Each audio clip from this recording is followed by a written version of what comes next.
ദൈവ തിരുനാമം വാഴ്ത്തപ്പെടുമാറാകട്ടെ. ഇന്ന് രാത്രിയിൽ പിന്നെയും നമുക്കൊരുമിച്ച് ദൈവസന്നിധിയിൽ ഇപ്രകാരം കടന്നു വരുവാനും ഒരുമിച്ച് ദൈവത്തിൻ്റെ വചനത്തിൻ്റെ മുമ്പിൽ അല്പസമയമായിരിക്കാനും സർവ്വകൃപാലുവായ ദൈവം നൽകി തരുന്ന ഈ നല്ല അവസരത്തെ ഓർത്ത് ഞാൻ ദൈവത്തിന് സ്തോത്രം ചെയ്യുന്നു. ഗൂഗിൾ മീറ്റിലും അതുപോലെ യൂട്യൂബിലും ഫേസ്ബുക്കിലുമൊക്കെയായിട്ട് ഈ ബൈബിൾ സ്റ്റഡി ശ്രദ്ധിച്ചുകൊണ്ടിരിക്കുന്ന എല്ലാ പ്രിയപ്പെട്ടവരെയും ഓർത്ത് കർത്താവിനെ സ്തുതിക്കുകയും എൻ്റെ സ്നേഹവന്ദനങ്ങളെ അറിയിക്കുകയും ചെയ്യുന്നു. ഇന്ന് രാത്രി പിന്നെയും നമുക്കൊരുമിച്ച് ദൈവത്തിൻ്റെ വചനത്തിലേക്ക് നമ്മുടെ ശ്രദ്ധയെ തിരിക്കാം. എഫേസ്യ ലേഖനം 1-ാം അധ്യായമാണ് നമ്മൾ ചിന്തിച്ചുകൊണ്ടിരിക്കുന്നത്. അതിനകത്ത് 1-ാം അധ്യായത്തിൻ്റെ 13-14 വാക്യങ്ങൾ ആധാരമാക്കി ദൈവം തൻ്റെ പരിശുദ്ധാത്മാവിനാൽ നമ്മെ മുദ്രയിട്ടിരിക്കുന്നു എന്നുള്ള ആ ഒരു ചിന്ത എഫേസ്യ ലേഖനത്തിൽ അപ്പോസ്തലനായ പൗലോസ് വിശദീകരിക്കുന്ന അല്ലെങ്കിൽ രേഖപ്പെടുത്തിയിരിക്കുന്ന ആത്മീക അനുഗ്രഹങ്ങളിൽ ഏറ്റവും അവസാനത്തെ ആ ലിസ്റ്റിലെ ഏറ്റവും അവസാനത്തെ ആത്മീക അനുഗ്രഹം അതേക്കുറിച്ചാണ് നമ്മൾ ചിന്തിച്ചുകൊണ്ടിരിക്കുന്നത്. ആ വാക്യങ്ങൾ എഫേസ്യ ലേഖനം 1-ാം അധ്യായം അതിൻ്റെ 13-14 വാക്യങ്ങൾ ഞാൻ ഒരിക്കൽ കൂടെ വായിക്കാം. അവനിൽ നിങ്ങൾക്കും നിങ്ങളുടെ രക്ഷയെക്കുറിച്ചുള്ള സുവിശേഷം എന്ന സത്യവചനം നിങ്ങൾ കേൾക്കുകയും അവനിൽ വിശ്വസിക്കുകയും ചെയ്തിട്ട് തൻ്റെ സ്വന്തം ജനത്തിൻ്റെ വീണ്ടെടുപ്പിന് വേണ്ടി തൻ്റെ മഹത്വത്തിൻ്റെ പുകഴ്ചയ്ക്കായി നമ്മുടെ അവകാശത്തിൻ്റെ അച്ചാരമായ വാഗ്ദത്തത്തിൽ പരിശുദ്ധാത്മാവിനാൽ മുദ്രയിട്ടിരിക്കുന്നു. അപ്പം ഇവിടെ നമ്മൾ വായിക്കുന്നത് എപ്പോഴാണ് ഈ പരിശുദ്ധാത്മാവിനാൽ ദൈവം നമ്മെ മുദ്രയിട്ടത് എന്ന് നമ്മളിവിടെ വായിക്കുന്നുണ്ട്. അവിടെ 13-ാം വാക്യത്തിൽ നമ്മൾ വായിക്കുന്നത് നിങ്ങളുടെ രക്ഷയെക്കുറിച്ചുള്ള സുവിശേഷം എന്ന സത്യവചനം നിങ്ങൾ കേൾക്കുകയും അവനിൽ വിശ്വസിക്കുകയും ചെയ്തിട്ട്. അപ്പം എപ്പോഴാണ് ദൈവം നമ്മെ പരിശുദ്ധാത്മാവിനാൽ മുദ്രയിട്ടത്? നാം സുവിശേഷം കേൾക്കുകയും അത് വിശ്വസിക്കുകയും ചെയ്തപ്പോഴാണ് ദൈവം തൻ്റെ പരിശുദ്ധാത്മാവിനാൽ നമ്മെ മുദ്രയിട്ടത് എന്ന് നമുക്ക് മനസ്സിലാക്കാനായിട്ട് കഴിയുന്നു. അവിടെ ആ സുവിശേഷം എന്ന് ഉദ്ദേശിച്ചിരിക്കുന്നത് അല്ലെങ്കിൽ അതിനെ വിശേഷിപ്പിച്ചിരിക്കുന്നത് സുവിശേഷം എന്ന സത്യവചനം എന്നാണ് രേഖപ്പെടുത്തിയിരിക്കുന്നത്. സുവിശേഷം എന്ന സത്യവചനം. അപ്പോൾ സുവിശേഷം കേട്ട് വിശ്വസിക്കുന്നവരിലാണ് ദൈവം തൻ്റെ പരിശുദ്ധാത്മാവിനെ നൽകുന്നത് അല്ലെങ്കിൽ പരിശുദ്ധാത്മാവിനാൽ മുദ്രയിടുന്നത് എന്നാണ് നമ്മൾ മനസ്സിലാക്കുന്നത്. പ്രിയമുള്ളവരെ, എന്താണ് സുവിശേഷം? അത് നമ്മളൊന്ന് ചിന്തിക്കണം. കാരണം ആ സന്ദേശത്തിന് വളരെ പ്രസക്തിയുണ്ട്. ആ സന്ദേശം കേട്ട് വിശ്വസിക്കുന്നവരിലാണ് ദൈവം തൻ്റെ പരിശുദ്ധാത്മാവിനെ നൽകുന്നത്. അപ്പോൾ എന്താണ് സുവിശേഷം എന്നുള്ളത് നമ്മൾ വ്യക്തമായിട്ട് മനസ്സിലാക്കിയിരുന്നേ പറ്റുള്ളൂ. അപ്പം എന്താണ് സുവിശേഷം എന്ന് നമ്മൾ ചിന്തിക്കാനായിട്ട് ശ്രമിക്കുമ്പോൾ അതിനു മുൻപ് ഞാൻ മറ്റൊരു ചിന്ത നിങ്ങളുമായിട്ട് പങ്കുവയ്ക്കാനായിട്ട് ആഗ്രഹിക്കുക. കാരണം നമ്മൾ ദൈവത്തിൻ്റെ വചനം പഠിക്കുമ്പോൾ അവിടെ പുതിയ നിയമത്തിൽ മറ്റൊരു സുവിശേഷം എന്ന് പറഞ്ഞ് ഒരു പ്രയോഗം നമ്മൾ കാണുന്നുണ്ട്. മറ്റൊരു സുവിശേഷം. അപ്പം മറ്റൊരു സുവിശേഷം എന്ന് പറഞ്ഞാൽ അത് യഥാർത്ഥ സുവിശേഷമല്ല, അല്ലെങ്കിൽ സത്യവചനമായിട്ടുള്ള യഥാർത്ഥമായിട്ടുള്ള സുവിശേഷമല്ല. ഒരു ഡ്യൂപ്ലിക്കേറ്റ് സുവിശേഷത്തെക്കുറിച്ച് പുതിയ നിയമം പഠിക്കുമ്പോൾ നമുക്ക് കാണാനായിട്ട് കഴിയുന്നുണ്ട്. 2 വേദഭാഗങ്ങളിലേക്ക് ഞാൻ നിങ്ങളുടെ ശ്രദ്ധയെ ആ കാര്യത്തിൽ ക്ഷണിക്കുകയാണ്. ഒന്നാമത്തത് 2 കൊരിന്ത്യർ ലേഖനം 11-ാം അധ്യായത്തിൻ്റെ 4-ാം വാക്യം. 2 കൊരിന്ത്യർ ലേഖനം 11-ാം അധ്യായത്തിൻ്റെ 4-ാം വാക്യം. അവിടെ നമ്മളിങ്ങനെയാണ് വായിക്കുന്നത്: ഒരുത്തൻ വന്ന് ഞങ്ങൾ പ്രസംഗിക്കാത്ത മറ്റൊരു യേശുവിനെ പ്രസംഗിക്കുകയോ നിങ്ങൾക്ക് ലഭിക്കാത്ത വേറൊരാത്മാവെങ്കിലും നിങ്ങൾ കൈക്കൊള്ളാത്ത വേറൊരു സുവിശേഷമെങ്കിലും ലഭിക്കുകയോ ചെയ്യുമ്പോൾ നിങ്ങൾ പൊറുക്കുന്നത് ആശ്ചര്യം.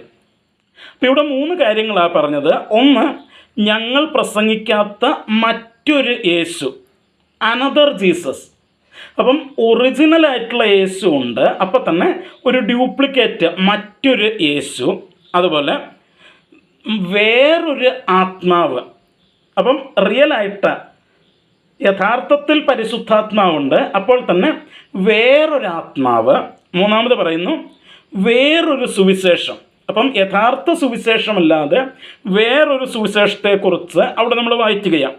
ഇനി ഗലാത്യ ലേഖനം 1-ാം അധ്യായത്തിൻ്റെ 6-ാം വാക്യം നമ്മൾ വായിക്കുമ്പോൾ അവിടെ നമ്മൾ വായിക്കുന്ന ഒരു കാര്യമുണ്ട്. എന്താണ് 6 മുതൽ 9 വരെയുള്ള വാക്യങ്ങൾ വായിക്കുമ്പോൾ അവിടെ നമ്മളിങ്ങനെയാണ് കാണുന്നത്. ക്രിസ്തുവിൻ്റെ കൃപയാൽ നിങ്ങളെ വിളിച്ചവനെ വിട്ട് നിങ്ങൾ ഇത്ര വേഗത്തിൽ വേറൊരു സുവിശേഷത്തിലേക്ക് മറിയുന്നത് കൊണ്ട് ഞാൻ ആശ്ചര്യപ്പെടുന്നു. അത് വേറൊരു സുവിശേഷം എന്നല്ല, ചിലർ നിങ്ങളെ കലക്കി ക്രിസ്തുവിൻ്റെ സുവിശേഷം മറിച്ച് കളയുവാനിച്ഛിക്കുന്നു എന്നത്രേ. എന്നാൽ ഞങ്ങൾ നിങ്ങളോട് അറിയിച്ചതിന് വിപരീതമായി ഞങ്ങളാകട്ടെ സ്വർഗത്തിൽ നിന്നൊരു ദൂതനാകട്ടെ നിങ്ങളോട് സുവിശേഷം അറിയിച്ചാൽ അവൻ ശപിക്കപ്പെട്ടവൻ. ഞങ്ങൾ മുൻപ് പറഞ്ഞതുപോലെ ഞാനിപ്പോൾ പിന്നെയും പറയുന്നു, നിങ്ങൾ കൈക്കൊണ്ട സുവിശേഷത്തിന് വിപരീതമായി ആരെങ്കിലും നിങ്ങളോട് സുവിശേഷം അറിയിച്ചാൽ അവൻ ശപിക്കപ്പെട്ടവൻ. അപ്പോൾ ഈ 2 വേദഭാഗങ്ങളിലും വേറൊരു സുവിശേഷം എന്ന് നമ്മളവിടെ കാണുന്നുണ്ട്. വേറൊരു സുവിശേഷം, അനദർ ഗോസ്പൽ. എന്താണ് ഈ സുവിശേഷം? ഈ വേറൊരു സുവിശേഷത്തിൻ്റെ പ്രത്യേകതകൾ എന്തൊക്കെയാണ് എന്ന് നമ്മളൊന്ന് ചിന്തിക്കുന്നത് നല്ലതാണ്. എന്താണ് ഈ വേറൊരു സുവിശേഷൻ്റെ പ്രത്യേകതകൾ? ഇന്നും പലപ്പോഴും പല സഭകൾക്കകത്തും പ്രസംഗിക്കപ്പെടുന്നത് ഈ വേറൊരു സുവിശേഷമാണ് എന്നുള്ളത് വളരെ ദുഃഖകരമായിട്ടുള്ളൊരു സത്യമാണ്. എന്താണ് ഈ സുവിശേഷത്തിൻ്റെ വേറൊരു സുവിശേഷത്തിൻ്റെ പ്രത്യേകത എന്ന് നമുക്ക് നോക്കാം. 2 കൊരിന്ത്യർ 11-ാം അധ്യായത്തിലേക്ക് നമുക്ക് തിരിച്ചു വരാം. അതിൻ്റെ 4-ാം വാക്യത്തിലാണ് നമ്മൾ നിങ്ങൾ കൈക്കൊള്ളാത്ത വേറൊരു സുവിശേഷം എന്ന് ആദ്യം നമ്മൾ കാണുന്നത്. അപ്പം എന്താണ് ആ വേറൊരു സുവിശേഷത്തിൻ്റെ പ്രത്യേകത, അല്ലെങ്കിൽ എന്താണ് അതിൻ്റെ പ്രത്യേകതകൾ എന്ന് നമുക്ക് നോക്കാം. നമുക്ക് ആ അധ്യായത്തിൻ്റെ തന്നെ 2 കൊരിന്ത്യർ ലേഖനം 11-ാം അധ്യായത്തിൻ്റെ തന്നെ 13-ാം വാക്യം നമുക്കൊന്ന് വായിക്കാം. 2 കൊരിന്ത്യർ ലേഖനം 11-ാം അധ്യായത്തിൻ്റെ 13-ാം വാക്യം. അവിടെ നമ്മളിങ്ങനെയാണ് വായിക്കുന്നത്: ഇങ്ങനെയുള്ളവർ കള്ള അപ്പോസ്തലന്മാർ, കപടവേലക്കാർ, ക്രിസ്തുവിൻ്റെ അപ്പോസ്തലന്മാരുടെ വേഷം ധരിക്കുന്നവരത്രേ. അപ്പോൾ ഈ വേറൊരു സുവിശേഷം പ്രസംഗിക്കുന്നത് ആരാണ്? അവരെക്കുറിച്ച് പറയുക, അവർ കള്ള അപ്പോസ്തലന്മാരാണ്. കള്ള അപ്പോസ്തലന്മാർ. അപ്പം വേറൊരു സുവിശേഷം പ്രസംഗിക്കുന്ന എല്ലാവരും അവരാരാണ്? കള്ള അപ്പോസ്തലന്മാരാണ്. അപ്പം കള്ള അപ്പോസ്തലന്മാരാലാണ് ഈ വേറൊരു സുവിശേഷം എന്ത് ചെയ്യുന്നത്? പ്രസംഗിക്കപ്പെടുന്നത്. ഇന്ന് സഭകൾക്കകത്ത് നോക്കിക്കഴിഞ്ഞാൽ പലരും അപ്പോസ്തലൻ എന്ന പേരൊക്കെ എടുത്ത് നടക്കുന്നതായിട്ട് നമുക്ക് കാണാനായിട്ട് കഴിയും. അവരേത് രീതിയിലാണ് അപ്പോസ്തലനായത് എന്ന് നമുക്കറിയില്ല. എന്നാൽ വേദപുസ്തകം പറയുന്നു, ഈ വേറൊരു സുവിശേഷം എന്ന് പറയുന്നത് അത് കള്ള അപ്പോസ്തലന്മാരാണ് പ്രസംഗിക്കുന്നത് എന്ന് നമ്മൾ വായിക്കുന്നു. ഇനി അതിൻ്റെ താഴേക്ക് 14-ഉം 15-ഉം വാക്യങ്ങളോട് അവിടെ ചേർത്ത് വായിക്കുമ്പോൾ നമ്മൾ കാണുന്നത്, സാത്താൻ താനും വെളിച്ചദൂതൻ്റെ വേഷം ധരിക്കുന്നുവല്ലോ, ആകയാൽ അവൻ്റെ ശുശ്രൂഷക്കാർ നീതിയുടെ ശുശ്രൂഷക്കാരുടെ വേഷം ധരിച്ചാൽ അതിശയമല്ല. അപ്പം ഈ കള്ള അപ്പോസ്തലന്മാർ എന്ന് പറയുന്നവർ അവർ ആരാണ്? അവൻ്റെ ശുശ്രൂഷക്കാർ. ആരുടെ? സാത്താൻ്റെ ശുശ്രൂഷക്കാരവർ. അപ്പം യഥാർത്ഥ സുവിശേഷം യേശുവിൽ നിന്ന് വരുമ്പോൾ ഈ മറ്റൊരു സുവിശേഷം എന്ന് പറയുന്ന ഡ്യൂപ്ലിക്കേറ്റ് സുവിശേഷം അത് സാത്താനിൽ നിന്നാണ് വരുന്നത്. നമ്മളൊരിക്കലും അത് മറക്കാനായിട്ട് പാടില്ല. എന്ന് വെച്ചാൽ സുവിശേഷം എന്ന പേരിൽ കേൾക്കപ്പെടുന്ന ഏത് പ്രസംഗവും കണ്ണുമടച്ച് വിശ്വസിക്കാനായിട്ട് പാടില്ല. കാരണം സുവിശേഷം എന്ന പേരിൽ യേശുവിൽ നിന്നുള്ള യഥാർത്ഥ സുവിശേഷം മാത്രമല്ല പ്രസംഗിക്കപ്പെടുന്നത്, വേറൊരു സുവിശേഷമായിട്ട്, അതിൻ്റെ പേരും സുവിശേഷം എന്ന് തന്നെയാണ് കൊടുക്കുന്നത്. പക്ഷേ അത് സാത്താനിൽ നിന്നുള്ള സന്ദേശമായിട്ട് സാത്താൻ്റെ വേലക്കാർ, സാത്താൻ്റെ ശുശ്രൂഷക്കാർ പ്രസംഗിക്കുന്ന വേറൊരു സുവിശേഷവും ഇന്ന് സഭകൾക്കകത്ത് ആത്മീക മണ്ഡലത്തിൽ നിലനിൽക്കുന്നുണ്ട്. അവരും സുവിശേഷകന്മാരെന്നാണ് അറിയപ്പെടുന്നത്. അവരും പ്രസംഗിക്കുന്നത് സുവിശേഷമാണെന്നാണ് പറയുന്നത്. പക്ഷെ നമ്മൾ വളരെ ശ്രദ്ധിക്കണം. അപ്പം ഒന്നാമത് ഈ വേറൊരു സുവിശേഷം പ്രസംഗിക്കുന്നത് അവർ കള്ള അപ്പോസ്തലന്മാർ. 13-ാം വാക്യത്തിൽ 3 കാര്യങ്ങളാണ് പറഞ്ഞത്. കള്ള അപ്പോസ്തലന്മാർ, കപടവേലക്കാർ, ക്രിസ്തുവിൻ്റെ അപ്പോസ്തലന്മാരുടെ വേഷം ധരിക്കുന്നവർ. അപ്പം വേഷം ക്രിസ്തുവിൻ്റെ അപ്പോസ്തലന്മാരുടെ ആയിരിക്കും, പക്ഷെ അവർ യഥാർത്ഥത്തിൽ ആരാണ്? കള്ള അപ്പോസ്തലന്മാരാണ്. അപ്പം അങ്ങനെയുള്ളവരാൽ പ്രസംഗിക്കപ്പെടുന്നതാണ് എന്ത്? വേറൊരു സുവിശേഷം. ഇനി നമ്മളത് അതേ അധ്യായം തന്നെ താഴേക്ക് പഠിച്ചു വരുമ്പോൾ മറ്റൊരു കാര്യം നമുക്ക് മനസ്സിലാക്കാനായിട്ട് കഴിയുന്നത്, അതിൻ്റെ 18-ാം വാക്യത്തിൽ നമ്മൾ വായിക്കുന്നു, എന്താണ്? പലരും ജഡപ്രകാരം പ്രശംസിക്കുകയാൽ ഞാനും പ്രശംസിക്കും. അപ്പം ഈ വേറൊരു സുവിശേഷം പ്രസംഗിക്കുന്നവർ അവർ പ്രശംസിക്കുന്നത് അവരുടെ സ്വന്തം ജഡത്തിലാണ്, അവരുടെ ശരീരത്തിൽ അവർ ചെയ്യുന്ന പ്രവൃത്തികളിലാണ് അവർ പ്രശംസിക്കുന്നത്. ഞാൻ കർത്താവിന് വേണ്ടി അങ്ങനെ സഹിച്ചു, ഞാൻ ഇങ്ങനെ സഹിച്ചു, ഞാൻ അത് ചെയ്തു, ഞാൻ ഇത് ചെയ്തു, ഞാൻ ഭയങ്കര വിശുദ്ധനാണ്, ഞാൻ ഉപവസിക്കുന്നവനാണ്, ഞാൻ പ്രാർത്ഥിക്കുന്നവനാണ്, അതുകൊണ്ട് എന്നൊക്കെ പറഞ്ഞ് തൻ്റെ പ്രവൃത്തികളെ, തൻ്റെ ശരീരത്തെയും തൻ്റെ ജഡത്തെയും തൻ്റെ പ്രവൃത്തികളെയും ഉയർത്തിക്കാട്ടി പ്രശംസിക്കുന്നവനാണ് ആര്? ഈ വേറൊരു സുവിശേഷം പ്രസംഗിക്കുന്ന ആളുകൾ. കർത്താവ് ലൂക്കോസിൻ്റെ സുവിശേഷം 18-ാം അധ്യായത്തിൽ ഒരു പരീശനും ചുങ്കക്കാരനും പ്രാർത്ഥിക്കുവാനായിട്ട് പോയി ഉപമ പഠിപ്പിക്കുമ്പോൾ അവിടെ ആ പരീശൻ ചെയ്യുന്നത് അതാണ്. അവൻ സ്വന്തം ജഡത്തിൻ്റെ പ്രവൃത്തികളിൽ അവൻ പ്രശംസിക്കുന്നത്. ഞാൻ ആഴ്ചയിൽ 2 വട്ടം ഉപവസിക്കുന്നു, എല്ലാത്തിലും ദശാംശം കൊടുക്കുന്നു, ഞാൻ ഈ ചുങ്കക്കാരനെ പോലെയോ വേറെ പാപികളെപ്പോലെയോ ഞാൻ പാപമൊന്നും ചെയ്യുന്നില്ല എന്നൊക്കെ പറഞ്ഞ് സ്വന്തം ശരീരത്തിൻ്റെ പ്രവൃത്തികളിൽ പ്രശംസിക്കുന്നവനവൻ. അപ്പം വേറൊരു സുവിശേഷം എന്ന് പറയുന്നത് ജഡത്തിൽ അല്ലെങ്കിൽ ശരീരത്തിൻ്റെ പ്രവൃത്തികളിൽ പ്രശംസിക്കുന്നതാണ്. അതാണ് വേറൊരു സുവിശേഷം എന്ന് പറയുന്നത്. അതായത് മറ്റൊരർത്ഥത്തിൽ പറഞ്ഞാൽ ഇവരുടെ ഉദ്ദേശം, ഇവർ പറയുന്നത് ഞങ്ങൾ സ്വർഗത്തിൽ പോകുന്നത് അല്ലെങ്കിൽ ഞങ്ങൾക്ക് നിത്യജീവൻ ലഭിച്ചത് ഞങ്ങളുടെ പ്രവൃത്തികൾ കൊണ്ടുകൂടെയാണ് എന്നാ പറയുക. അപ്പം ഇന്ന് പലപ്പോഴും സഭകളിൽ ഉയർന്നു കേൾക്കുന്ന ഒരു ശബ്ദമാത്, എന്താ? സ്വർഗത്തിൽ പോകണമെങ്കിൽ നീ രക്ഷിക്കപ്പെട്ടാൽ മാത്രം പോരാ, വിശ്വസിച്ചാൽ മാത്രം പോരാ, പിന്നെ കൽപ്പനകൾ അനുസരിക്കുകയും ചെയ്യണം. എന്നിട്ട് അവർ പറയും സ്വർഗം തരിസ് കിടന്നാലും കൽപ്പന അനുസരിക്കാത്തവനെ ദൈവം എന്ത് ചെയ്യത്തില്ല, സ്വർഗത്തിൽ കയറ്റത്തില്ലെന്നൊക്കെ വിളിച്ച് പറയും. അപ്പോൾ അവരോട് ചോദിക്കുക, അപ്പോൾ സുഹൃത്തെ നിങ്ങളെങ്ങനെയാണ് സ്വർഗത്തിൽ പോകുന്നതെന്ന് ചോദിച്ചാൽ അവർ പറയും ഞങ്ങൾ വിശ്വസിക്കുന്നതുകൊണ്ട് മാത്രമല്ല, ഞങ്ങൾ ദൈവത്തിൻ്റെ കൽപ്പനകൾ അനുസരിക്കുന്നത് കൊണ്ടുകൂടെയാണ്. നോക്കിക്കേ, ശരീരത്തിൻ്റെ പ്രവൃത്തികളിൽ പ്രശംസിക്കുന്ന ഒരു സുവിശേഷം. എന്നാൽ എഫേസ് ലേഖനത്തിൽ നമ്മൾ താഴേക്ക് വരുമ്പോൾ 2-ാം അധ്യായത്തിൽ നമ്മൾ വായിക്കും, ആരും പ്രശംസിക്കാതിരിക്കാൻ രക്ഷ പ്രവർത്തികളാലല്ലെന്ന് ദൈവം ആക്കി വച്ചിരിക്കുക. നമ്മളവിടെ വരുമ്പോൾ അത് വിശദീകരിക്കും. അപ്പം ഈ വേറൊരു സുവിശേഷത്തിൻ്റെ പ്രത്യേകത, അവർ ജഡത്തിൻ്റെ പ്രവൃത്തികളിൽ പ്രശംസിക്കുക ചെയ്യുക. ഇനി മൂന്നാമത് നമ്മൾ ഇതിൻ്റെ ഒരു പ്രത്യേകത വായിക്കുന്നത് അതേ 2 കൊരിന്ത്യർ ലേഖനം 11-ാം അധ്യായത്തിൻ്റെ 3-ാം വാക്യത്തിൽ നമ്മൾ വായിക്കുന്നുണ്ട്. എന്നാൽ സർപ്പം ഹവ്വയെ ഉപായത്താൽ ചതിച്ചതുപോലെ നിങ്ങളുടെ മനസ്സ് ക്രിസ്തുവിനോടുള്ള ഏകാഗ്രതയും നിർമ്മലതയും വിട്ട് വഷളായി പോകുമോ എന്ന് ഞാൻ ഭയപ്പെടുന്നു. അപ്പോൾ ഈ വേറൊരു സുവിശേഷം കേൾവിക്കാരുടെ മനസ്സിലുണ്ടാക്കുന്ന ആ പ്രതികരണം അല്ലെങ്കിൽ അതിൻ്റെ റിസൾട്ട്, ഫലം എന്താണെന്ന് ചോദിച്ചാൽ അവരുടെ മനസ്സ് ക്രിസ്തുവിനോടുള്ള ഏകാഗ്രതയും നിർമ്മലതയും വിട്ട് വഷളായി പോകും. എന്ന് വെച്ചാൽ നിത്യജീവൻ പ്രാപിക്കാനായിട്ട്, സ്വർഗത്തിലെത്തിച്ചേരാനായിട്ട് യേശു മാത്രമാണ് മാർഗം, യേശുവിലുള്ള വിശ്വാസത്താൽ മാത്രമേ അത് നടക്കുകയുള്ളൂ എന്ന് വേദപുസ്തകം പഠിപ്പിക്കുമ്പോൾ ആ യേശുവിലേക്കുള്ള ഏകാഗ്രതയും യേശുവിലുള്ള ആ നിർമ്മലതയും വിട്ട് സ്വന്തം പ്രവർത്തികളിലേക്ക് തിരിയുന്ന ഒരു മനോഭാവത്തിലേക്ക് വിശ്വാസികൾ മാറ്റപ്പെടും. ഇത് കേൾക്കുന്ന, ഈ പ്രസംഗം കേൾക്കുന്നവർ മാറ്റപ്പെടും. അപ്പം അന്ന് വേറൊരു സുവിശേഷം എന്നുള്ളത് കൊണ്ട് ഉദ്ദേശിച്ചത് ഈ 3 കാര്യങ്ങളാണ്. എന്തൊക്കെയാണ്? ഒന്ന്, അത് പ്രസംഗിക്കുന്നത് കള്ള അപ്പോസ്തലന്മാരാണ്.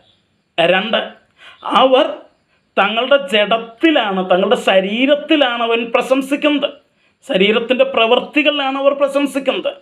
3, കേൾവിക്കാരെയും അങ്ങനെ ശരീരത്തിൻ്റെ പ്രവൃത്തികളിൽ ആശ്രയിക്കാനായിട്ട് അവർ ആ രീതിയിൽ അവരെ മുൻപോട്ട് കൊണ്ടുപോകുന്നു. ക്രിസ്തുവിൽ ആശ്രയിക്കാനായിട്ടല്ല, ക്രിസ്തുവിലുള്ള ആ ഏകാഗ്രതയും ക്രിസ്തുവിലുള്ള ആ നിർമ്മലതയും വിട്ട് അവർ മറ്റെന്തിലേക്കോ ഒക്കെ പ്രവൃത്തികളിലേക്കും മറ്റു പലതിലേക്കുമൊക്കെ അവരുടെ ഏകാഗ്രത മാറ്റിക്കൊണ്ടുപോകുന്ന രീതിയിൽ ഉള്ള പ്രസംഗമാണ് അപ്പോസ്തലനായ പൗലോസ് ഇവിടെ എന്ത് ചെയ്തിരിക്കുന്നത്, താൻ ഇവിടെ വേറൊരു സുവിശേഷം എന്ന് പറഞ്ഞിരിക്കുന്നത്. എന്നാൽ ഈ കള്ള അപ്പോസ്തലന്മാർ, വേറൊരു സുവിശേഷം പ്രസംഗിക്കുന്ന ഈ കള്ള അപ്പോസ്തലന്മാർ, അവർ തങ്ങളുടെ ജഡത്തിൽ പ്രശംസിക്കുമ്പോൾ അപ്പോസ്തലനായ പൗലോസ് പറയുകയാണ്, എന്താണ്, 12-ാം അധ്യായത്തിൻ്റെ 2 കൊരിന്ത്യർ ലേഖനം 12-ാം അധ്യായത്തിൻ്റെ 9-ാം വാക്യത്തിൽ പൗലോസ് പറയുകയാണ്, ആകയാൽ ക്രിസ്തുവിൻ്റെ ശക്തി എൻ്റെ മേൽ ആവസിക്കേണ്ടതിന് ഞാൻ അതിസന്തോഷത്തോടെ എൻ്റെ ബലഹീനതകളിൽ പ്രശംസിക്കും. അപ്പം പൗലോസിനെ സംബന്ധിച്ചിടത്തോളം അവന് പ്രശംസിക്കാനുള്ളത് അവൻ്റെ ശരീരത്തിൻ്റെ പ്രവൃത്തികളിലോ അവൻ്റെ ശരീരത്തിൻ്റെ കഴിവുകളിലോ അല്ല, അവൻ്റെ ശരീരത്തിൻ്റെ ബലഹീനതയിലാണ് അവന് പ്രശംസിക്കാനുള്ളത്. കാരണം അങ്ങനെ പ്രശംസിക്കുമ്പോൾ അവനറിയാം, എനിക്കെൻ്റെ ശരീരത്തിൽ ആശ്രയിക്കാനായിട്ട് കഴിയില്ല, എൻ്റെ പൂർണ്ണ ആശ്രയം ക്രിസ്തുവിൽ ആണ് എന്നവന് മനസ്സിലാക്കാനായിട്ട് കഴിയും. നിങ്ങളതിൻ്റെ ശരിയായിട്ടുള്ള അർത്ഥം മനസ്സിലാക്കണമെങ്കിൽ 2 കൊരിന്ത്യർ ലേഖനം 11-ാം അധ്യായത്തിൻ്റെ 22 മുതലുള്ള വാക്യങ്ങളൊന്ന് വായിച്ച് നോക്കണം. അവിടെ പൗലോസ് പറയുന്നുണ്ട്, എനിക്ക് വേണമെങ്കിൽ പ്രശംസിക്കാനായിട്ട് വകയുണ്ട്, വേണമെങ്കിൽ എനിക്ക് പ്രശംസിക്കാം. അവർ എബ്രായരാണോ? ഞാനും അതെ. അവർ ഇസ്രായേലിലാണോ? ഞാനും അതെ. അവർ അബ്രഹാമിൻ്റെ സന്തതിയാണോ? ഞാനും അതെ. ക്രിസ്തുവിൻ്റെ ശുശ്രൂഷക്കാരാണോ? ഞാനും അതെ. ഞാൻ അടികൊണ്ടു, ഞാൻ പ്രാണഭയത്തിലായി, പല പ്രാവശ്യം കോലിനാൽ അടിക്കപ്പെട്ടു, കല്ലേറ് കൊണ്ടു, കപ്പൽ ഛേദത്തിലകപ്പെട്ടു, ഒരു രാത്രിയും പകലും വെള്ളത്തിൽ കഴിച്ചുകൂട്ടി, യാത്ര ചെയ്തു, നദികളിലെ ആപത്ത്, കള്ളന്മാരാലുള്ള ആപത്ത്, സ്വജനത്താലുള്ള ആപത്ത്, ജാതികളാലുള്ള ആപത്ത്, ഇങ്ങനെ താൻ സഹിച്ച കുറേ കാര്യങ്ങൾ പറയുക. എന്നിട്ട് പൗലോസ് പറയുക, പക്ഷേ എനിക്ക് പ്രശംസിക്കാനുള്ളത് ഇതിനകത്തൊന്നുമല്ല, എനിക്ക് പ്രശംസിക്കാനുള്ളത് കർത്താവിൽ മാത്രമാണ്. എന്നെപ്പറ്റി എന്തെങ്കിലും പ്രശംസിക്കുന്നെങ്കിൽ എൻ്റെ ബലഹീനതകളിലാണ് എനിക്ക് പ്രശംസിക്കാനുള്ളത്. പ്രിയമുള്ളവരെ, ഇന്ന് പലപ്പോഴും അവനവൻ്റെ പ്രവൃത്തികളെ വിവരിച്ച്, തങ്ങൾ കർത്താവിന് വേണ്ടി സഹിച്ചത് വിവരിച്ച് പ്രശംസിക്കുന്ന, അതുകൊണ്ട് തങ്ങൾ ദൈവത്തിൻ്റെ എന്തോ അടുത്ത ആളുകളാണെന്നൊക്കെ പറഞ്ഞ് സ്വയം പ്രശംസിക്കുന്ന പ്രസംഗകരെ കൈയടിച്ച് പ്രോത്സാഹിപ്പിക്കുന്നതിന് മുൻപ് ഇതൊന്ന് ശ്രദ്ധിക്കണം, അവർ കള്ളയപ്പോസ്തലന്മാരാണ്. അവരുടെ പ്രശംസ സ്വന്തം ജഡത്തിലും സ്വന്തം ശരീരത്തിലും സ്വന്തം പ്രവൃത്തികളിലുമാണ്. അവർ നിങ്ങളെയും ക്രിസ്തുവിൽ നിന്ന് മാറി നിങ്ങളുടെ പ്രവൃത്തികളിലേക്ക് കോൺസെൻട്രേറ്റ് ചെയ്യാനായിട്ട് നിങ്ങളെ പ്രേരിപ്പിക്കുന്നവരാണ്. അത് വേറൊരു സുവിശേഷമാണത്. അപ്പോൾ 2 കൊരിന്ത്യർ ലേഖനം 11-ാം അധ്യായത്തിൽ നമ്മൾ ഈ 3 കാര്യങ്ങളാണ് വേറൊരു സുവിശേഷത്തെക്കുറിച്ച് കാണുന്നത്. 1, അത് കള്ളയപ്പോസ്തലന്മാരാണ് പ്രസംഗിക്കുന്നത്. 2, അവർ ജഡത്തിൻ്റെ മഹത്വം, അവരുടെ സ്വന്തം ജഡത്തിൻ്റെ മഹത്വമാണ് അവർ പ്രസംഗിക്കുന്നത്. 3, കേൾവിക്കാരുടെ മനസ്സുകളെയും അവർ ആ രീതിയിൽ സ്വാധീനിക്കുന്നു. ഇനി ഗലാത്യ ലേഖനത്തിലേക്ക് വരുമ്പോൾ അവിടെ നിന്ന് നമുക്ക് എന്തൊക്കെയാണ് മനസ്സിലാക്കാനായിട്ട് കഴിയുന്നത് എന്ന് നമുക്കൊന്ന് നോക്കാം. ഗലാത്യ ലേഖനം 1-ാം അധ്യായത്തിൻ്റെ 6 മുതൽ 9 വരെയുള്ള വാക്യങ്ങളാണ് നമ്മൾ വായിച്ചത്. അവിടെ വേറൊരു സുവിശേഷം എന്ന് പല പ്രാവശ്യം ആവർത്തിച്ച് പറഞ്ഞിട്ടുണ്ട്. എന്തൊക്കെയാണ് ആ വേറൊരു സുവിശേഷത്തിൻ്റെ പ്രത്യേകത എന്ന് പറയുന്നത്? ഒന്നാമത്, അതിൻ്റെ 7-ാം വാക്യത്തെ നമ്മൾ വായിക്കുന്നു. ഗലാത്യ ലേഖനം 1-ാം അധ്യായത്തിൻ്റെ 7-ാം വാക്യം, അത് വേറൊരു സുവിശേഷം എന്നല്ല, ചിലർ നിങ്ങളെ കലക്കി ക്രിസ്തുവിൻ്റെ സുവിശേഷം മറിച്ച് കളയുവാനിച്ഛിക്കുന്നു എന്നത്ര. എന്താണത്? അവിടുത്തെ യഥാർത്ഥ വാക്കെന്ന് പറയുന്നത് ഇറ്റ്സ് എ പെർവേർട്ടഡ് ഗോസ്പൽ, ഒരു വികലമാക്കപ്പെട്ട സുവിശേഷമാണ്. അത് ക്രിസ്തുവിൻ്റെ സുവിശേഷത്തെ മറിച്ച് കളഞ്ഞതാ, വികലമാക്കിയതാ. അത് ഒരു ഡ്യൂപ്ലിക്കേറ്റ് അത് ഒറിജിനൽ സുവിശേഷം അല്ല. ക്രിസ്തുവിൻ്റെ സുവിശേഷമാണ് ഒറിജിനൽ സുവിശേഷം. അതിനെ മറിച്ച് കളഞ്ഞ, പെർവേർട്ട് ചെയ്ത, വികലമാക്കിയ ഒരു സന്ദേശമാണ് അവർ പ്രസംഗിക്കുന്നത്. എന്ന് വെച്ചാൽ കേട്ട് കഴിഞ്ഞാൽ ചിലപ്പം ഒറിജിനൽ പോലെയൊക്കെ നമുക്ക് തോന്നും. ചില വാക്കുകളും ചില പ്രയോഗങ്ങളും ചില ശൈലികളും ഒക്കെ കേൾക്കുമ്പം അതവിടെ നമ്മൾ കേട്ടിട്ടുള്ള, മറ്റേ സുവിശേഷത്തിൽ നമ്മൾ കേട്ടിട്ടുള്ള, അങ്ങനെ നമുക്ക് തോന്നും. പക്ഷേ റിയലി അത് ഒറിജിനൽ സുവിശേഷമല്ല, അത് വികലമാക്കപ്പെട്ട ഒരു സുവിശേഷമാണ്, പെർവേർട്ടഡ് ഗോസ്പലാണ്. So we should be very careful. നമ്മൾ വളരെ ശ്രദ്ധിക്കണം. കാരണം എപ്പോഴും ഒറിജിനലിനോട് ഏറെക്കുറെ സാമ്യമുള്ളതായിരിക്കും ഡ്യൂപ്ലിക്കേറ്റും. അത് നമ്മൾ ഒരിക്കലും മറക്കരുത്. കാരണം ഒറിജിനലിൽ നിന്ന് എല്ലാ രീതിയിലും വ്യത്യസ്തമായി കഴിഞ്ഞാൽ പിന്നെ അതിന് ഡ്യൂപ്ലിക്കേറ്റ് എന്ന് പറയാനായിട്ട് പറ്റില്ല. അത് വേറൊരു പ്രൊഡക്റ്റായിട്ട് മാറും. പക്ഷെ ഡ്യൂപ്ലിക്കേറ്റ് എന്ന് പറഞ്ഞാൽ അത് പല മേഖലകളിലും ഒറിജിനലിനോട് സാമ്യമുള്ളതായിരിക്കും. അപ്പോൾ നമുക്ക് പറ്റുന്ന കുഴപ്പം എന്താ വെച്ചാൽ, ഒരു പ്രസംഗത്തിനകത്ത് നമ്മൾ ആ പ്രസംഗത്തിൻ്റെ മൊത്തം വിലയിരുത്തലല്ല നമ്മൾ നടത്തുക. എവിടെയെങ്കിലും ഒന്നോ രണ്ടോ വാക്കുകളോ ശബ്ദങ്ങളോ ഒക്കെ എടുത്തിട്ട് അയാൾ അങ്ങനെ പറഞ്ഞു, അപ്പോൾ അയാൾ പറഞ്ഞ മുഴുവൻ ശരിയാണ് എന്ന് നമ്മൾ ചിന്തിക്കുക ചെയ്യുക. അങ്ങനെ ഒരിക്കലും ചെയ്യരുത്.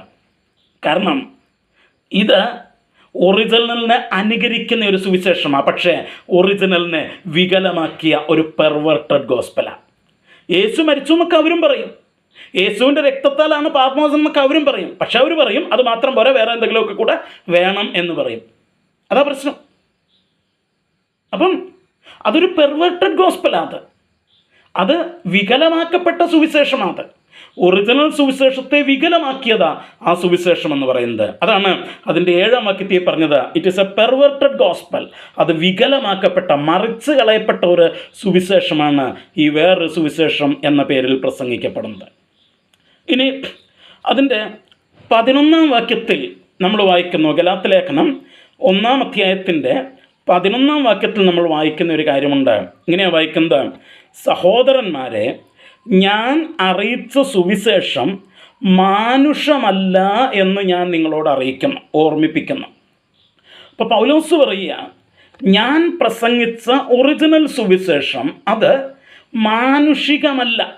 എന്ന് വെച്ചാൽ ഇറ്റ് ഈസ് നോട്ട് ആഫ്റ്റർ മാൻ, മനുഷ്യരാൽ വന്ന ഒരു സംഭവമല്ലിത്. അപ്പം യഥാർത്ഥ സുവിശേഷം എന്ന് പറയുന്നത് മനുഷ്യൻ്റെ ബുദ്ധിയിലോ മനുഷ്യൻ്റെ ചിന്തകളിലോ മറ്റു മതങ്ങളുടെ ചിന്തകളിലൂടെയോ ഒന്നും കടന്നു വരാത്ത, അതിലൂടെ ഒന്നും കടന്നു വന്നതല്ല യഥാർത്ഥ സുവിശേഷം എന്ന് പറയുന്നത്. പിന്നെ എവിടുന്നാണ്? പൗലോസ് പറയുന്നുണ്ട്, എനിക്ക് ക്രിസ്തുവിൽ നിന്നൊരു വെളിപ്പാടിനാൽ അത്ര ലഭിച്ചത്, വെളിപ്പാടിനാൽ ലഭിച്ചതാണ്. ഞാനത് പഠിച്ചെടുത്തതല്ല.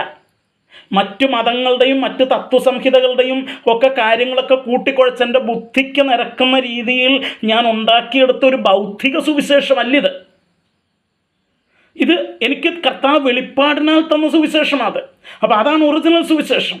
അപ്പം ഈ വേറൊരു സുവിശേഷം എന്ന് പറയുന്നത് ഇറ്റ് ഈസ് ആഫ്റ്റർ മാൻ, മാനുഷികമായിട്ടുള്ള സുവിശേഷമാണ്. മനുഷ്യരുടെ ബുദ്ധി കൊണ്ട് ചിന്തിച്ച്, മനുഷ്യരുടെ തത്വജ്ഞാനവും അവരുടെ ലോജിക്കും അവരുടെ ചിന്തകളും അവരുടെ ചോദ്യങ്ങളും ഒക്കെ കൂടെ വച്ചിട്ട് ഉണ്ടാക്കുന്ന സുവിശേഷമാണെന്ത്? മാനുഷികമായിട്ടുള്ള സുവിശേഷം എന്ന് പറയുന്നത്. പക്ഷേ ഒറിജിനൽ സുവിശേഷം അങ്ങനല്ല. ഒറിജിനൽ സുവിശേഷം അങ്ങനല്ല. അത് മാനുഷികമല്ല, അത് ക്രിസ്തുവിൽ നിന്ന് വരുന്നതാണ്. ഇനി അതിൻ്റെ 10-ാം വാക്യത്തിൽ, ഗലാത്യ ലേഖനം 1-ാം അധ്യായത്തിൻ്റെ 10-ാം വാക്യത്തിൽ നമ്മൾ വായിക്കുന്ന ഒരു കാര്യമുണ്ട്. പൗലോസ് ചോദിക്കുക, ഇപ്പോൾ ഞാൻ മനുഷ്യരെയോ ദൈവത്തെയോ സന്തോഷിപ്പിക്കുന്നത് അല്ല, ഞാൻ മനുഷ്യരെ പ്രസാദിപ്പിക്കുവാൻ നോക്കുന്നുവോ? ഇന്നും ഞാൻ മനുഷ്യരെ പ്രസാദിപ്പിക്കുന്നു എങ്കിൽ ക്രിസ്തുവിൻ്റെ ദാസൻ ആയിരിക്കുകയില്ല. അപ്പോൾ എന്ന് വെച്ചാൽ പൗലോസ് പറയുന്നത്, ഞാൻ ഈ ക്രിസ്തുവിൻ്റെ സുവിശേഷം പ്രസംഗിക്കുമ്പോൾ ഞാൻ മനുഷ്യരെ അല്ല ദൈവത്തെ പ്രസാദിപ്പിക്കാനാണ് ഞാൻ ശ്രമിക്കുന്നത്. എന്നാൽ ഈ മാനുഷിക സുവിശേഷം പ്രസംഗിക്കുന്നവർ അവർ നേരെ തിരിച്ച് ദൈവത്തെ അല്ല മനുഷ്യരെ പ്രസാദിപ്പിക്കാനാണ് നോക്കുന്നത്. ഞാൻ ദൈവത്തെ പ്രസാദിപ്പിക്കാൻ നോക്കുന്നുവെങ്കിൽ ഞാൻ ദൈവത്തിൻ്റെ ദാസനാണ്.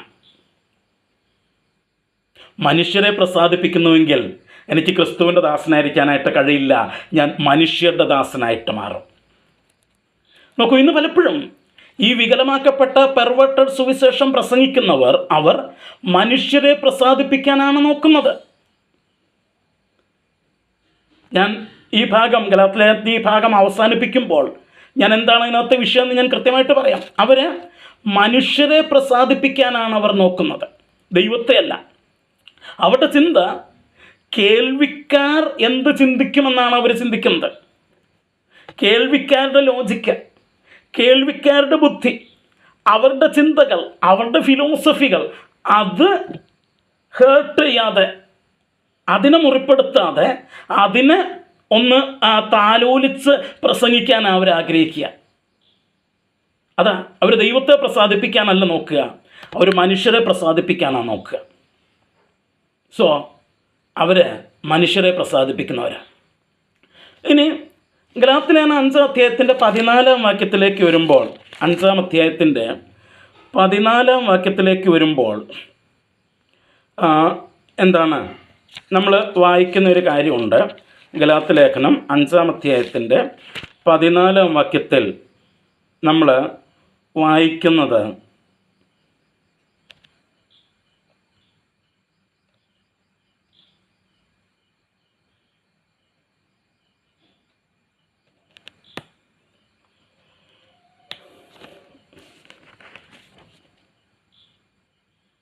സോറി 14-ാം വാക്യമല്ല, ഗലാത്യലേഖനം 5-ാം അധ്യായത്തിൻ്റെ 4-ാം വാക്യം. ഗലാത്യലേഖനം 5-ാം അധ്യായത്തിൻ്റെ 4-ാം വാക്യമാണ്. അവിടെ നമ്മളിങ്ങനെ വായിക്കുന്നു: ന്യായപ്രമാണത്താൽ നീതീകരിക്കപ്പെടുവാൻ ഇച്ഛിക്കുന്ന നിങ്ങൾ ക്രിസ്തുവിനോട് വേർപെട്ടുപോയി, നിങ്ങൾ കൃപയിൽ നിന്ന് വീണുപോയി. അപ്പോൾ ഇവർ പറയുന്നത് നീതീകരിക്കപ്പെടുന്നത് ന്യായപ്രമാണത്താലാണെന്നാണ് ഇവർ പറയുന്നത്. എന്താണ്? നീതീകരിക്കപ്പെടുന്നത് ന്യായപ്രമാണത്താലാണ്. ന്യായപ്രമാണം എന്താ പറയുന്നത്? ഇത് ചെയ്യുന്നവൻ ഇതുമൂലം ജീവിക്കുമെന്നാണ് പറയുന്നത്. അപ്പം ന്യായപ്രമാണത്താലുള്ള നീതീകരണം എന്ന് പറയുന്നത് പ്രവൃത്തിയാലുള്ള നീതീകരണമാണ്. അപ്പം ഇവർ പറയുന്നത്, ഇവരിച്ഛിക്കുന്നത് ന്യായപ്രമാണത്താലുള്ള നീതീകരണമാണ് ഇച്ഛിക്കുന്നത്. അപ്പം ഇതാണ് ഇതിനകത്തെ പ്രശ്നം. റിയൽ ഗോസ്പൽ, യേശുവിൻ്റെ യഥാർത്ഥ സുവിശേഷം എന്ന് പറയുന്നത് വിശ്വാസത്താലുള്ള നീതീകരണമാണ്, വിശ്വാസത്താൽ മാത്രമുള്ള നീതീകരണമായിരിക്കുമ്പോൾ ഇവർ പ്രസംഗിക്കുന്നത് ന്യായപ്രമാണം അനുസരിക്കുന്നതിലൂടെ ഉള്ള നീതീകരണത്തെക്കുറിച്ചാണ് ഇവർ പ്രസംഗിക്കുന്നത്.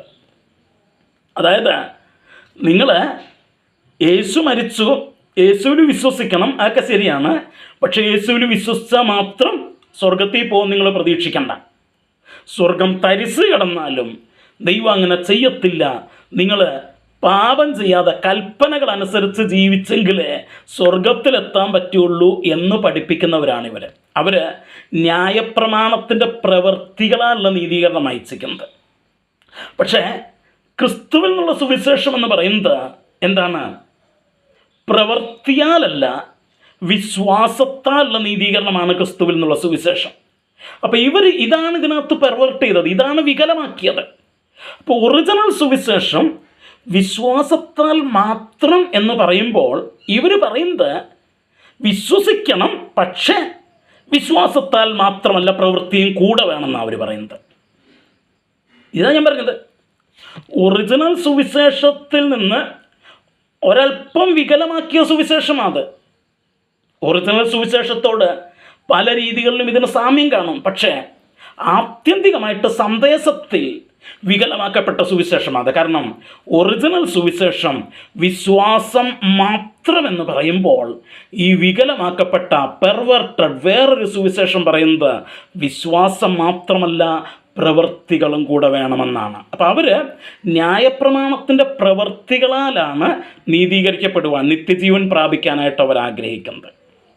പക്ഷെ ദൈവത്തിൻ്റെ പദ്ധതി അതല്ല, ദൈവത്തിൻ്റെ പദ്ധതി അതല്ല. അപ്പോൾ അതിലേക്ക് നമ്മൾ വരും. ഇനി ഒരു കാര്യം കൂടെ പറഞ്ഞിട്ട് ഞാൻ ആ ഭാഗം അവസാനിപ്പിക്കുകയാണ്. ഗലാത്യലേഖനം 6-ാം അധ്യായത്തിൻ്റെ 12-ാം വാക്യത്തിൽ ഇവർ ഈ പെർവേർട്ടഡ് ഗോസ്പൽ, ഈ മറിച്ച് കളഞ്ഞ സുവിശേഷം എന്തിനാണ് പ്രസംഗിക്കുന്നത് എന്ന് ചോദിച്ചാൽ, ഗലാത്യലേഖനം 6-ാം അധ്യായത്തിൻ്റെ 12-ാം വാക്യത്തിൽ പൗലോസ് പറയുന്നു, ജഡത്തിൽ സുമുഖം കാണിക്കുവാൻ ഇച്ഛിക്കുന്നവരൊക്കെയും ക്രിസ്തുവിൻ്റെ ക്രൂശ് നിമിത്തം ഉപദ്രവം സഹിക്കാതിരിക്കേണ്ടതിന് മാത്രം നിങ്ങളെ പരിച്ഛേദന കഴിപ്പാൻ നിർബന്ധിക്കുന്നു. അപ്പം എന്താ പൗലോസ് ഇവിടെ പറയുന്നത്? ഇവരെന്തിനാണ് ഈ പെർവേർട്ടഡ് ഗോസ്പൽ പ്രസംഗിക്കുന്നത്? ഇവരെന്തുകൊണ്ടാണ് വിശ്വാസത്താൽ മാത്രം എന്നുള്ള സുവിശേഷത്തെ വികലമാക്കിയിട്ട് വിശ്വാസം മാത്രം പോരാ, പ്രവൃത്തി കൂടെ വേണം എന്നിവർ പ്രസംഗിക്കാനുള്ള കാരണം എന്താണ്? പൗലോസ് പറയുക എന്താണ്? ജഡത്തിൽ സുമുഖം കാണിക്കുവാൻ ഇച്ഛിക്കുന്നവർ. അപ്പം ഇവർക്ക് ജഡത്തിൽ സുമുഖം കാണിക്കണം എന്ന് വെച്ചാൽ ഇവരെ പ്രൊജക്റ്റ് ചെയ്ത് കാണിക്കണം. ഇവർ വലിയ ആൾക്കാരാണെന്ന് മറ്റുള്ളവരുടെ മുമ്പിൽ എന്ത് ചെയ്യണം? പ്രൊജക്റ്റ് ചെയ്ത് കാണിക്കണം. ഇല്ല, ഈ വലിയ ഭയങ്കര വിശുദ്ധിയൊക്കെ പ്രസംഗിക്കുന്നവരുടെ മുമ്പിലൊക്കെ ചെന്ന് പെട്ട് കഴിഞ്ഞാൽ അറിയാതെ നമ്മൾ വിചാരിക്കും, അയ്യോ ഈ പുള്ളി ഭയങ്കര വിശുദ്ധനാകട്ടോ എന്ന്. എന്താ കാര്യം? അവനെ തന്നെയാണ് പ്രൊജക്റ്റ് ചെയ്ത് കാണിക്കുന്നത്. അതാ അവരുടെ താല്പര്യം. അപ്പം ജഡത്തിൽ സുമുഖം കാണിക്കുവാൻ ഇച്ഛിക്കുന്നവർ തങ്ങളെ തന്നെ എന്തോ സുന്ദരന്മാരായിട്ട് പ്രൊജക്റ്റ് ചെയ്ത് കാണിക്കാനായിട്ടാണ് അവരാഗ്രഹിക്കുന്നത്. അവർ ക്രിസ്തുവിനെ അല്ല ഉയർത്താൻ ആഗ്രഹിക്കുന്നത്, തങ്ങളെ തന്നെയാണ് ഉയർത്താൻ ആഗ്രഹിക്കുന്നത്. ഞങ്ങൾ ഭയങ്കര വിശുദ്ധന്മാരാണ്, നിങ്ങളെപ്പോലെയല്ല എന്നുള്ള രീതിയിലാണ് അവിടെ പ്രസംഗങ്ങൾ. നിങ്ങൾക്കറിയാം, നിങ്ങൾ സോഷ്യൽ മീഡിയയിലും കൺവെൻഷനുകളിലും ഒക്കെ കേൾക്കുന്ന പ്രസംഗങ്ങളൊക്കെ ഒന്ന് എടുത്ത് നോക്കിക്കഴിഞ്ഞാൽ ഇത് വ്യക്തമായിട്ട് മനസ്സിലാവും. അവരൊക്കെ പറയുന്നത് നിങ്ങൾ ശരിയല്ലെന്നാണ് പറയുന്നത്. ഞാൻ ശരിയല്ലെന്ന് ആരും പറയില്ല. ജഡത്തിൽ സുമുഖം കാണിക്കുവാൻ ഇച്ഛിക്കുന്നവർ തങ്ങളെ തന്നെ പ്രൊജക്റ്റ് ചെയ്ത് കാണിക്കാനായിട്ടാണ് അവർ താല്പര്യപ്പെടുന്നത്. അതുകൊണ്ട് അവർ പ്രവൃത്തികളെക്കുറിച്ച് ഇങ്ങനെ പറഞ്ഞുകൊണ്ടിരിക്കും. എന്നിട്ട് പറയുക, അവർ ക്രിസ്തുവിൻ്റെ ക്രൂശ് നിമിത്തം ഉപദ്രവം സഹിക്കാതിരിക്കേണ്ടതിന് മാത്രം, അതായത് ക്രിസ്തുവിൻ്റെ ക്രൂശ് നിമിത്തമുള്ള ഉപദ്രവം സഹിക്കാതിരിക്കേണ്ടതിനാണ് ഇവരിതൊക്കെ പറയുന്നത്. ഞാനൊരു കാര്യം പറയാം. ഇന്ന് ലോകത്തിൽ നിലവിലുള്ള ഏത് മതങ്ങൾ എടുത്ത് നോക്കിക്കഴിഞ്ഞാലും ഈ സകല മതങ്ങൾക്കകത്തും സകല ഗ്രന്ഥങ്ങൾക്കകത്തും വെച്ച് വിശ്വാസത്താലുള്ള നീതീകരണം പഠിപ്പിക്കുന്ന ഏക ഗ്രന്ഥം ഈ ബൈബിളാണ്. മറ്റ് സകല മനുഷ്യരുടെയും മനസ്സിനകത്തിരിക്കുന്ന ഒരു ചിന്ത അവരുടെ ബുദ്ധിയിൽ, അവരുടെ ഫിലോസഫിക്കനുസരിച്ച്, അവരുടെ ലോജിക്കിനനുസരിച്ച് അവരുടെ എല്ലാ മനസ്സിനകത്തിരിക്കുന്ന ചിന്ത എന്ന് പറയുന്നത് പ്രവൃത്തികളാണുള്ള നീതീകരണമാണ്. ഏത് മതവും ഏത് ഗ്രന്ഥവും നിങ്ങളെടുത്ത് നോക്കിക്കോ, അതിനകത്തെല്ലാം പ്രവൃത്തിയാണുള്ള നീതീകരണമാണ് പറയുന്നത്. വിശുദ്ധ ബൈബിൾ, പുതിയ നിയമം മാത്രമേ വിശ്വാസത്താലുള്ള നീതീകരണം പറയുന്നുള്ളൂ. അപ്പോൾ ഈ വിശ്വാസത്താലുള്ള നീതീകരണം ഞാൻ പ്രസംഗിക്കുമ്പോൾ ഈ കേട്ടുകൊണ്ടിരിക്കുന്നവരുടെ ബുദ്ധിയിൽ പ്രവൃത്തിയാണുള്ള നീതീകരണമാണ് നിൽക്കുന്നത്. അപ്പം അവരെ സംബന്ധിച്ചിടത്തോളം അവർക്കിത് ഒരു പ്രശ്നമായിട്ട് മാറും. അവർക്കിതൊരു പ്രശ്നമായിട്ട് മാറും. അപ്പോൾ അവരെന്ത് ചെയ്യും? എന്നെ എതിർക്കും. അവരെന്നെ എതിർക്കും. വിശ്വാസത്താൽ മാത്രമുള്ള നീതീകരണം ഞാൻ പറയുമ്പോൾ കേൾവിക്കാരനെ എതിർക്കും. കാരണം അത് അവരുടെ ലോജിക്കനുസരിച്ചുള്ള ഒരു സുവിശേഷം അല്ലാതെ. എന്നാൽ ആ എതിർപ്പ് ലഘൂകരിക്കാനായിട്ട് ഞാൻ എന്ത് ചെയ്യാണ്? ഞാൻ പ്രവൃത്തികളെ കൂടെ അതിൻ്റെ കൂടെ ആഡ് ചെയ്യാം. ഇപ്പോൾ കേൾവിക്കാരൻ്റെ അടുത്ത് ലോജിക്കലായിട്ടുള്ള പല ചോദ്യങ്ങൾ ചോദിക്കും. അപ്പോൾ ചോദ്യങ്ങൾ ചോദിക്കുമ്പോൾ അതിനെനിക്ക് രക്ഷപ്പെടാനായിട്ട് ഞാൻ എന്ത് ചെയ്യാണ്? അവരുടെ ലോജിക്കിനനുസരിച്ച്, അവരുടെ ബുദ്ധിയുടെ ആ സന്ദേശത്തിലേക്ക് ഞാൻ എൻ്റെ സുവിശേഷത്തെ വികലമാക്കി കൊണ്ടുവന്ന് ചേർക്കുകയാണ് ചെയ്യുന്നത്. അപ്പോൾ ചോദിക്കും, വിശ്വസിച്ചാൽ മാത്രം മതിയോ? മതി എന്ന് പറയാൻ തൻ്റെ ഇടമില്ലാത്തത് കൊണ്ട് വിശ്വസം മാത്രമൊന്നും പോരാ, പിന്നെ നന്നായിട്ട് ജീവിക്കുകയും കൂടെ വേണം എന്ന് പറഞ്ഞാൽ അവർക്കും സന്തോഷമായി. കാരണം അവരുടെ മനസ്സിനകത്തിരിക്കുന്ന ആ ചിന്തയാണ് ഞാൻ അവരോട് പറയുന്നത്. അതിനകത്ത് അർത്ഥമില്ല. അതാണ് ഞാൻ പറഞ്ഞത്, it is a perverted gospel, വികലമാക്കപ്പെട്ട സുവിശേഷമായത്. ക്രിസ്തുവിൻ്റെ സുവിശേഷം അതല്ല പറയുന്നത്. അപ്പം ഇവരെന്തിനാണ് ഇത് പഠിപ്പിക്കുന്നത്? എന്തിനാണ് ഈ വേറൊരു സുവിശേഷം പ്രസംഗിക്കുന്നത് എന്ന് ചോദിച്ചാൽ, ക്രിസ്തുവിൻ്റെ ക്രൂശ് നിമിത്തമുള്ള ഉപദ്രവം, കഷ്ടത ഒഴിവായി കിട്ടാൻ വേണ്ടിയിട്ട്. 2, ജഡത്തിൽ സുമുഖം കാണിക്കാനായിട്ട്, തങ്ങളെ തന്നെ പ്രൊജക്റ്റ് ചെയ്ത് കാണിക്കാൻ വേണ്ടിയിട്ട്, തങ്ങളെ വലിയ വിശുദ്ധരാക്കി ജനത്തിൻ്റെ മുമ്പിൽ പ്രൊജക്റ്റ് ചെയ്ത് കാണിക്കാൻ വേണ്ടിയിട്ട്. പ്രിയമുള്ളവരെ, ബൈബിൾ പറയുന്നു ഇറ്റ് ഈസ് അനദർ ഗോസ്പൽ. അത് വേറൊരു സുവിശേഷമാണ്. Not from Christ. അത് ക്രിസ്തുവിൽ നിന്നുള്ള സുവിശേഷമല്ല. പിന്നെയോ അവർ സാത്താൻ്റെ ശുശ്രൂഷക്കാരാണ്. അവർ സാത്താനിൽ നിന്നുള്ള സന്ദേശമാണ് പ്രചരിപ്പിക്കുന്നത്. ഞാനൊരു കാര്യം പറയാം, നമ്മുടെ മുഴുവൻ ലോജിക്കും സാത്താൻ്റെ അധീനതയിലാണ് കിടക്കുന്നത്, മറക്കരുത്. ഏദൻ തോട്ടത്തിൽ വെച്ച് അവൻ നമ്മുടെ മനസ്സ് കയ്യേറിയതാണ്. ഇന്നും അവൻ ചെയ്യുന്നത് ക്രിസ്തുവിൻ്റെ തേജസ്സുള്ള സുവിശേഷത്തിൻ്റെ പ്രകാശനം ശോഭിക്കാതിരിക്കേണ്ടതിന് അവിശ്വാസികളുടെ മനസ്സിനെ കുരുടാക്കിക്കൊണ്ടിരിക്കുകയാണ്. അപ്പം അവിടെ അവൻ്റെ ശുശ്രൂഷക്കാർ ചെയ്യുന്നത് ഒരു പെർവേർട്ടഡ് ഗോസ്പൽ അവരുടെ മുമ്പിലേക്ക് വെച്ച് കൊടുക്കുന്നു. യഥാർത്ഥ സുവിശേഷം ഗ്രഹിക്കാതിരിക്കത്തക്കവണ്ണം സാത്താൻ കുരുടാക്കിയ മനസ്സുകളുടെ മുമ്പിലേക്ക് ഒരു പെർവേർട്ടഡ് ഗോസ്പൽ, ഒരു വികലമായ സുവിശേഷം വെച്ച് കൊടുക്കുമ്പോൾ അത് അംഗീകരിക്കാൻ അവർക്കൊരു പ്രശ്നവും വരുന്നില്ല. പക്ഷേ അത് നിത്യജീവൻ നൽകുന്ന സുവിശേഷമല്ല. അത് സുവിശേഷമെന്ന സത്യവചനമല്ല എഫേസ് ലേഖനത്തിൻ്റെ ഭാഷയിൽ. That is another gospel. അത് വേറൊരു സുവിശേഷമാണ്. That is another gospel. അത് വേറൊരു സുവിശേഷമാണ്, മറക്കരുത്. അപ്പോൾ എന്താ യഥാർത്ഥ സുവിശേഷം? കർത്താവിന് വെച്ചാൽ അടുത്ത ക്ലാസ്സിൽ നമ്മൾ ആ ഭാഗത്തേക്ക് വരും. യഥാർത്ഥ സുവിശേഷം എന്താണ് എന്നുള്ളത് കർത്താവിന് വെച്ചാൽ അടുത്ത ക്ലാസ്സിൽ നമ്മൾ ചിന്തിക്കും. മറക്കരുത്, എല്ലാ പ്രസംഗങ്ങളും അതുപോലെ ഉൾക്കൊള്ളേണ്ട ആവശ്യമില്ല. നമ്മളത് പരിശോധിക്കുക. സുവിശേഷം എന്ന പേരിൽ പ്രസംഗിക്കപ്പെടുന്ന സകല പ്രസംഗങ്ങളും ഉൾക്കൊള്ളുവാനുള്ളതല്ല. സാത്താൻ വെളിച്ചദൂതൻ്റെ വേഷം കെട്ടുന്നുവെങ്കിൽ സാത്താൻ്റെ ശുശ്രൂഷക്കാർ ക്രിസ്തുവിൻ്റെ ശുശ്രൂഷക്കാരുടെ വേഷം കെട്ടും. അവർ പെർവേർട്ടഡായിട്ടുള്ള ഗോസ്പൽ പ്രസംഗിക്കും. മനുഷ്യരെ പ്രസാദിപ്പിക്കാനായിട്ട് അവർ അവരുടെ മനുഷ്യൻ്റെ ബുദ്ധി രീതിക്കനുസരിച്ചുള്ള സുവിശേഷമായിട്ട് ഇതിനെ മാറ്റി പെർവേർട്ട് ചെയ്ത് വികലമാക്കി ഈ സന്ദേശത്തെ അവർ പ്രസംഗിക്കും. ഇനി മറ്റൊരു രീതിക്ക് കൂടെ ഇത് വികലമാക്കപ്പെടുന്നുണ്ട്. അത് ഞാൻ അവസാനം പറയാം. പ്രിയമുള്ളവരെ, ഏത് സുവിശേഷം എന്ന പേര് കേൾക്കുന്നത് മുഴുവൻ വിശ്വസിക്കാതെ വചനപ്രകാരം ശോധന ചെയ്യുക. യഥാർത്ഥ സുവിശേഷം എന്താണ് കർത്താവിന് വെച്ചാൽ അടുത്ത ക്ലാസ്സിൽ നമ്മൾ ആ ഭാഗത്തേക്ക് വരും. അതുവരെയും ദൈവം നമ്മെ ഓരോരുത്തരെയും സഹായിക്കട്ടെ.